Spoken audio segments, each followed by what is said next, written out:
The night shift at the Global Deep Space Monitoring Station was usually quiet. Most operators spent their time checking routine signals and drinking coffee to stay awake. But on this cold October night, everything changed. Jack Wilson sat at his monitoring station, his third cup of coffee growing cold beside his keyboard. The screens in front of him showed the usual patterns of cosmic radiation and background noise from space. He was about to start his regular system check when something unusual caught his eye. "That's weird," he muttered, leaning closer to his screen. The signal pattern was like nothing he had seen before. It pulsed with a regular rhythm that couldn't be natural. "Hey, Dr. Miller, you might want to take a look at this." Dr. Anna Miller, the head of night operations, walked over to his station. She was an experienced scientist who had spent 20 years searching for signs of extraterrestrial life. As soon as she saw the pattern, her eyes widened. "Run a full spectrum analysis," she ordered, her voice tight with excitement. "And get me the director on the phone. Now." Within an hour, the quiet station had transformed into a hub of activity. Scientists rushed between computer terminals, comparing notes and running calculations. The signal was strong and clear, too clear to be a natural phenomenon. Director Thomas Brown arrived at the station just as the computers finished the initial analysis. He looked at the data and immediately called an emergency meeting. "Ladies and gentlemen," he addressed the room full of scientists, "what we're looking at appears to be an artificial signal. It's coming from the edge of our solar system, and it's definitely not one of ours." The room burst into excited whispers. Years of searching, and finally they had proof. They weren't alone in the universe. But the excitement turned to confusion as they began to decode the signal. It wasn't just a simple greeting or a random broadcast. It was a distress call. The message was being broadcast on multiple frequencies, using mathematical patterns that seemed designed to be understood by any technologically advanced species. As they decoded more of it, the situation became clear and alarming. A fleet of alien ships, carrying millions of refugees, was stranded in the Oort cloud, the distant region of icy debris at the edge of our solar system. Their advanced drive systems had failed, and they were stuck, slowly running out of power and life support. Captain Tom Reed of the International Space Rescue Service was woken up at 3 a.m. by an urgent call. At first, he thought it was a joke, but as he drove to the emergency meeting at Space Command, the reality began to sink in. "Let me get this straight," he said, looking at the briefing documents. "We have an advanced alien civilization, capable of crossing between stars, asking us for help. Us, the species that's barely made it to Mars." "That's correct, Captain," Director Brown replied. "According to their message, we're the closest civilization that might be able to help. The next nearest spacefaring species is several months away at best. These refugees don't have that long." The room was silent as everyone processed the situation. Humanity had dreamed of first contact for centuries, but no one had imagined it would happen like this. "Their technology is far more advanced than ours," Dr. Miller explained, pointing to the technical data they had received. "But they're desperate. Their antimatter drive systems have suffered some kind of catastrophic failure. They have maybe 3 weeks of life support left, at most." Captain Reed studied the information. Despite the aliens' advanced technology, they were in a situation every rescue worker understood: stranded, running out of time, and in need of help. "Well," he said, standing up straight, "I guess we better start planning a rescue mission. It doesn't matter if they're from another star system. People in trouble are people in trouble." As the meeting room erupted into activity, Reed couldn't help but smile. Humanity's first major contact with alien life wouldn't be about war or trade or cultural exchange. Instead, it would be about something deeply human: helping others in need. The next few weeks would test humanity's ingenuity, courage, and determination. But for now, they had work to do. Somewhere out there, 2 million beings were counting on them, whether they knew it or not. The first images of the alien fleet arrived 2 days after the initial contact. Everyone in Space Command's main control room held their breath as the pictures appeared on the massive screen. Captain Reed stood at the front, his mouth slightly open in amazement. The fleet was enormous. 300 ships, each one bigger than the largest aircraft carrier on Earth, floated in the darkness of the Orc cloud. Their silver hulls sparkled with a strange, blue-white energy that seemed to pulse like a heartbeat. But something was clearly wrong. Several ships were dark, and others flickered like dying light bulbs. 2 million refugees, Dr. Miller said, breaking the silence. That's more people than some countries have. She pointed to the largest ship in the center of the fleet. Their leaders are on that one. They call it the Hope Bearer. The alien transmission had included detailed technical information about their problem. Their antimatter drives, which powered everything from life support to artificial gravity, were failing. Something in the Orc cloud's unique environment had triggered an unexpected reaction in their fuel systems. Captain Reed watched as his best engineers studied the alien technology diagrams. One by one, they shook their heads. "It's like showing a steam engine mechanic how to fix a quantum computer," said Mike Foster, the lead engineer. "Their technology is just too advanced. We don't even understand half the principles they're using." The situation got worse when they received another message from the fleet. The aliens had discovered that their life support systems were failing faster than expected. They now had less than 2 weeks of air left. "Other alien civilizations are sending help," Director Brown explained during the emergency meeting. "But their fastest ships are still 3 months away. We're the only hope these people have." Captain Reed sat in his office late that night, staring at the technical readouts. The alien ships used antimatter reactions to power everything. When the drives started failing, it created a chain reaction through all their systems. The alien solution was to try to fix the complex antimatter drives, but every attempt had failed. Then Reed noticed something interesting. Hidden in the complex diagrams was a simple fact. The aliens still had regular engines for emergency maneuvering. These smaller engines used basic chemical reactions, similar to Earth's rocket technology. He rushed back to the control room, where Dr. Miller was still working. "Look at this," he said, pointing to the diagrams. "Their backup engines are almost like our chemical rockets, just more advanced. What if we stopped trying to fix their main drives and found a way to boost their backup systems instead?" Dr. Miller's eyes lit up. A simple solution, but it might work. Their antimatter technology is beyond us, but chemical rockets, that's something we know better than anyone. The next morning, they presented their idea to the alien commander through the communication link. The response was unexpected. The alien leader, who called himself First Speaker, appeared on the main screen.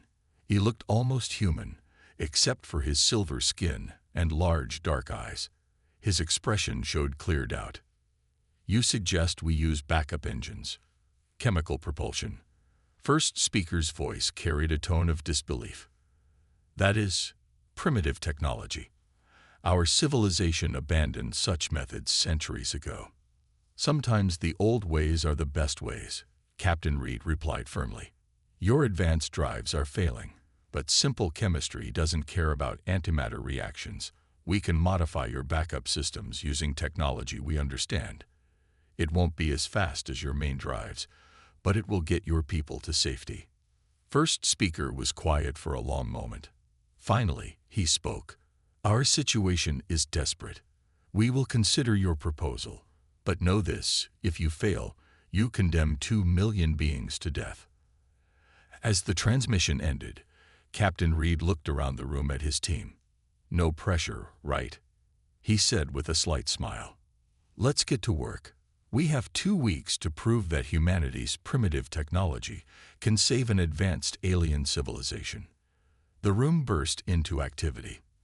They had a plan now, but the hard part was just beginning. Somewhere in the darkness of space, 2 million refugees waited to see if humanity's simple solution could save them from disaster. The next few days at Space Command turned into a race against time. Engineers worked around the clock, testing different ways to modify the aliens' backup engines. Captain Reed spent hours in the test lab, watching as his team tried to combine human rocket technology with alien materials. First Speaker and 3 alien engineers had transported down to Earth to observe the humans' work. They stood in the corner of the main laboratory, their silver skin reflecting the bright lights. Their expressions showed a mix of worry and doubt as they watched the humans work with what they considered outdated technology. "Look at this," said Engineer Foster, pointing to a test chamber where they were running experiments. "Their backup engines use a chemical mix similar to our old rocket fuel. We just need to make it work better." The aliens watched in confusion as the humans began their work in what seemed to them like a backwards way. Instead of using computers to run complex simulations, the engineers started with simple tests in small chambers. They mixed fuels, tested reactions, and sometimes things exploded, which made the aliens jump every time. "Why do you not use quantum calculations?" one of the alien engineers asked. "Your method seems random. Sometimes you need to get your hands dirty to solve a problem," Captain Reed replied, watching as his team set up another test. "Computers can't always tell you how things work in the real world." The breakthrough came on the 4th day.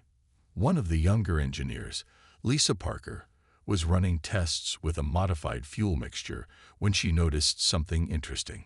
"The alien metal," she shouted, causing everyone to rush to her station. "It reacts differently to our fuel than Earth metals do. Look at the energy output." Dr. Miller checked the readings and smiled. "The alien metal amplifies the chemical reaction. If we modify their backup engines to use this effect, we could get 10 times the power from a simple chemical engine." Engineer Foster finished, already drawing up new plans. First Speaker stepped forward, his large eyes studying the test results. "You mean to power our entire fleet with this primitive reaction?" "Primitive doesn't mean bad," Captain Reed explained. "A knife is more primitive than a laser gun, but try cutting your dinner with a laser. Sometimes the simple solution is the right one." The team worked through the night, refining their design. They created a new type of engine that combined the aliens' advanced metals with Earth's chemical rocket technology. It wasn't as powerful as the antimatter drives, but it would be enough to save the fleet. The next morning, they presented their final design to First Speaker and his team.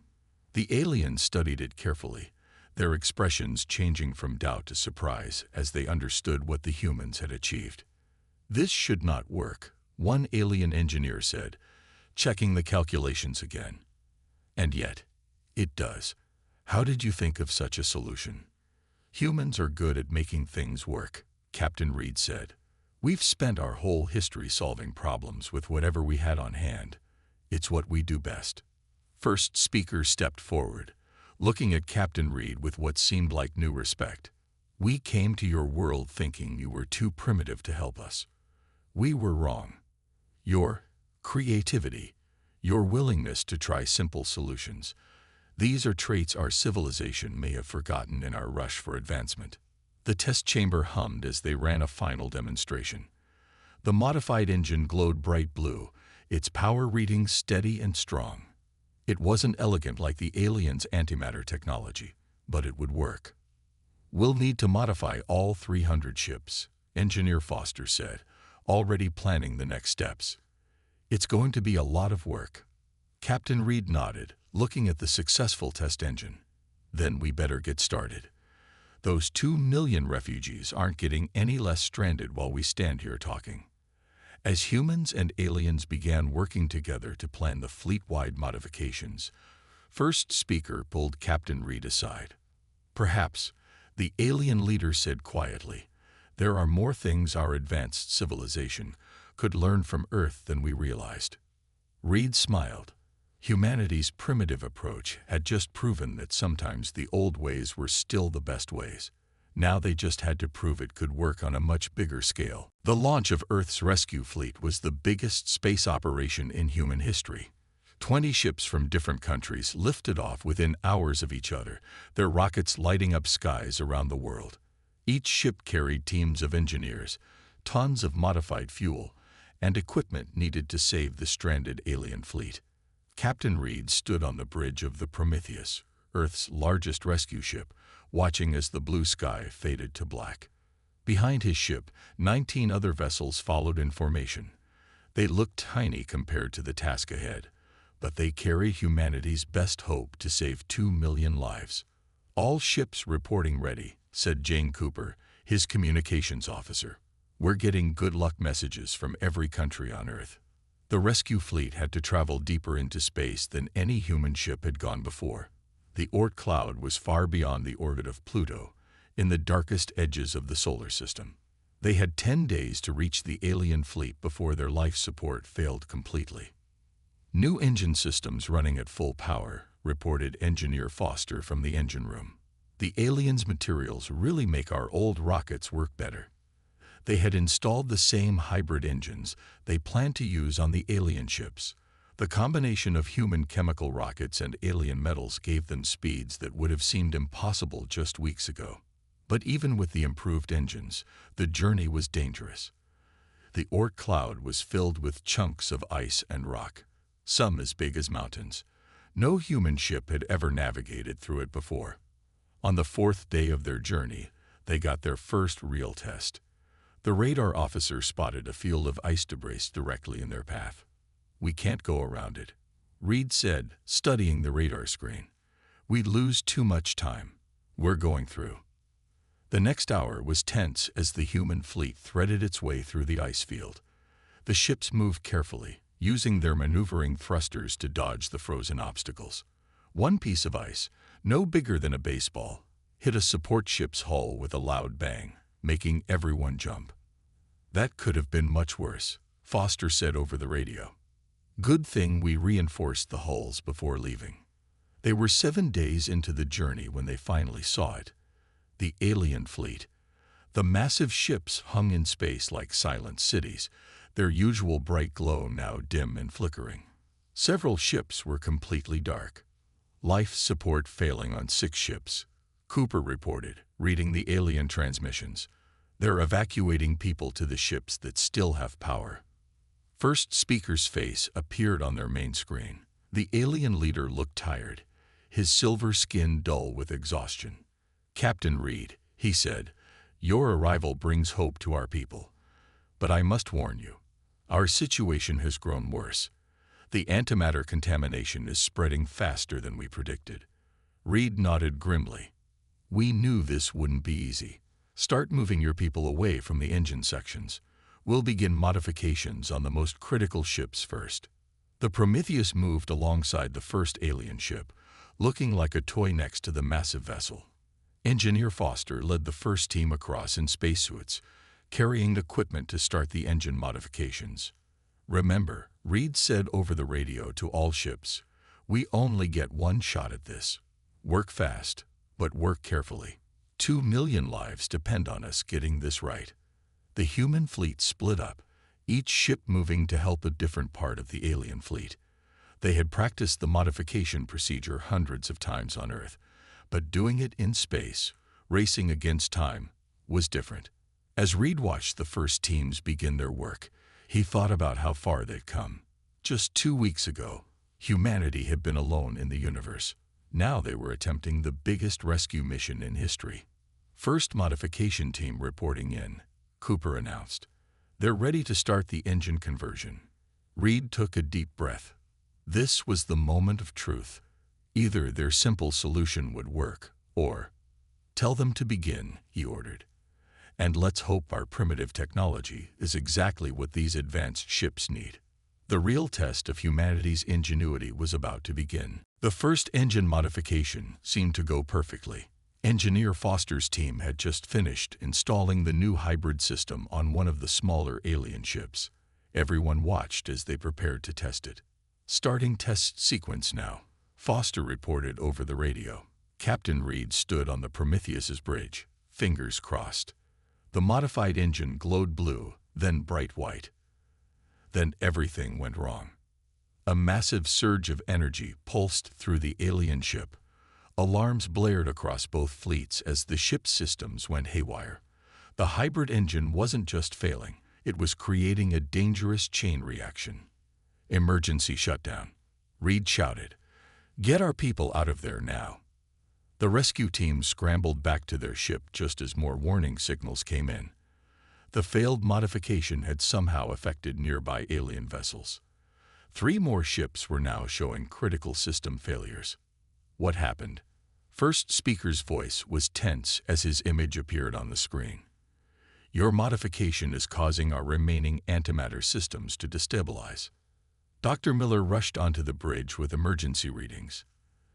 "The alien metal is reacting differently in space," she explained quickly. "The cold and radiation are changing how it behaves with our fuel." Reed looked at the status displays. 4 ships were now in critical condition, with over 20,000 refugees aboard. They had less than 3 hours of life support left. "We need a new plan," he said firmly, "and we need it now." The next hour was chaos. Engineers from both fleets worked desperately to understand what had gone wrong. The human ships spread out to help evacuate the most damaged vessels, while alien crews fought to keep their systems running. Then Engineer Foster noticed something strange. "Look at this," he called, pointing to a reading. "The metal's changing its properties based on temperature. If we could heat it up first." "We don't have time to redesign the whole system," Reed replied. But then he paused, an idea forming. "Unless we don't redesign it, we just change how we use it." He turned to first speaker's image. "We need every piece of heating equipment you have. And I need volunteers for emergency spacewalks." The plan was dangerous and simple, just the kind humans were good at. They would heat the alien metal sections before adding the fuel, changing how the materials reacted together. It meant working in space with extremely hot materials, something that would have horrified alien safety protocols. "This is madness," one of the alien engineers protested.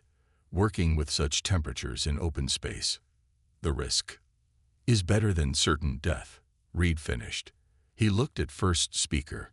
"We can do this, but we need your trust." First speaker was quiet for a moment.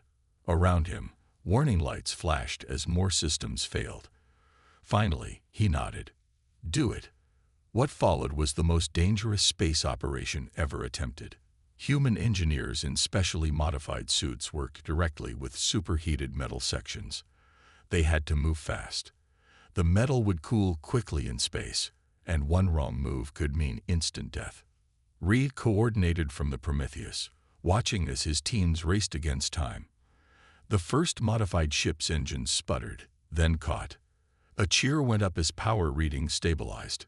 "It's working," Foster shouted. The preheating changed the reaction just enough. But they weren't done. 3 more ships were still critical, and the heating equipment was starting to fail from overuse. The rescue teams worked nonstop, their suits reaching dangerous temperature levels. "Last ship," Reed announced 2 hours later. His voice was hoarse from giving constant orders. "Make it count, people." As the final engine modification came online, Reed looked around his bridge. His crew was exhausted, some still in spacesuits covered in scorch marks. But they had done it. The critical ships were stable. First speaker's image appeared again. For the first time, the alien leader showed what looked like emotion. "Your people worked in conditions we would consider impossible," he said. "You risked your lives using methods we would never attempt. And you succeeded where our technology failed." Reed smiled tiredly. Sometimes impossible is just another word for hasn't been done yet. The crisis was over, but the real work of saving the fleet was just beginning. They had proven their solution could work. Now they had to apply it to hundreds more ships, all while keeping the rescued ones stable. But at least now they knew it could be done. Human ingenuity had found a way, just like it always did. After proving their modified engine design could work, the real challenge began. The human fleet had to convert nearly 300 massive ships, and they had to do it quickly. The successful test was just the first step in a much bigger operation. Captain Reed set up a command center on the Prometheus to coordinate the massive rescue effort. The wall screens showed status updates from every team working on the alien fleet. "We've got 48 ships stable," Engineer Foster reported, his face tired but proud on the main screen. "But we're running low on heating equipment. The gear wasn't made for this kind of constant use." That's when Lisa Parker, the young engineer who had first discovered how to use the alien metal, came up with another brilliant idea. "What if we use their own power?" she suggested, pointing to the alien ship systems. "The failing antimatter drives still produce heat. We could channel that heat to prepare the metal for our modifications." The alien engineers, who had been skeptical of human solutions before, now listened carefully to her plan. After their first success, they had started to trust these primitive human methods. It could work, first speaker said, studying the proposal. But redirecting the heat would require someone to manually adjust the power flows from inside the engine rooms. It would be extremely dangerous. Reed looked at his crew. Before he could even ask for volunteers, hands went up across the bridge. The humans had come too far to back down now. What followed was the biggest engineering operation in human history. Teams of humans and aliens worked together in the dangerous engine rooms of each ship.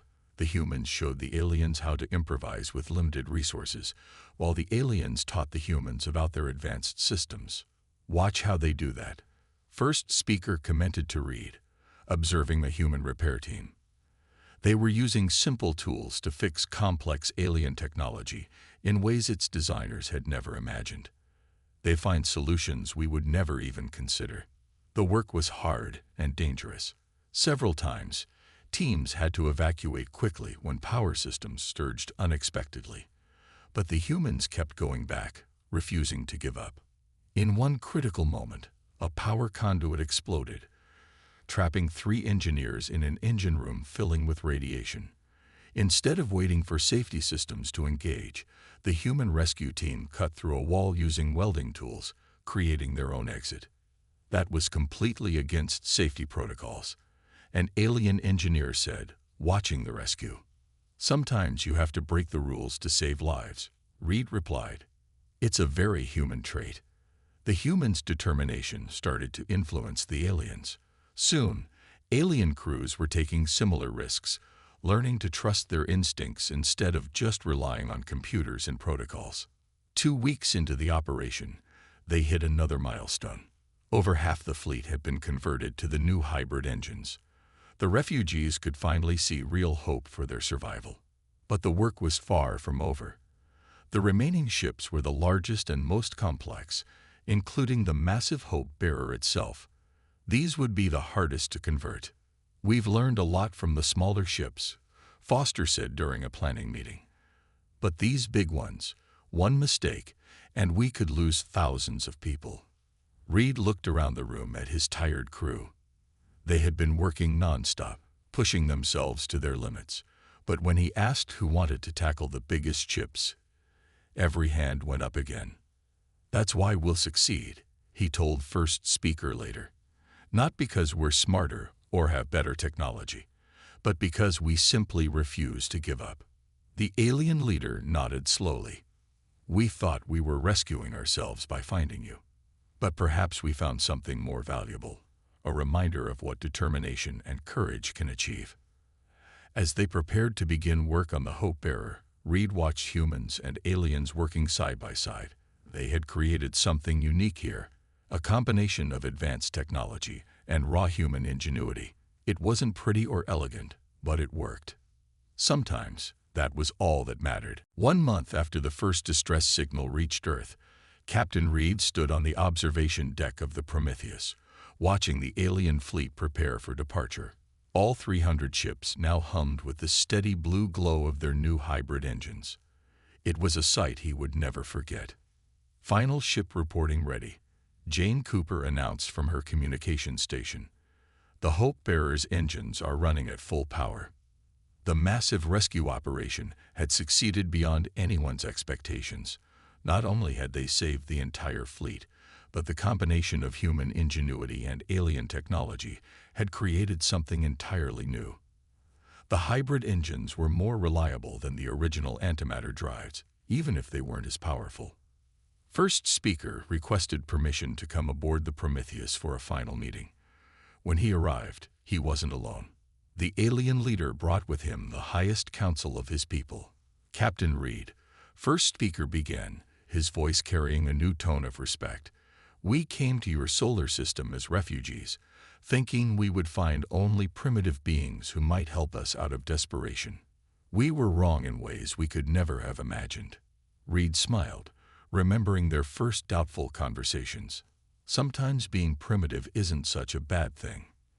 Your people have taught us something we had forgotten, one of the council members said.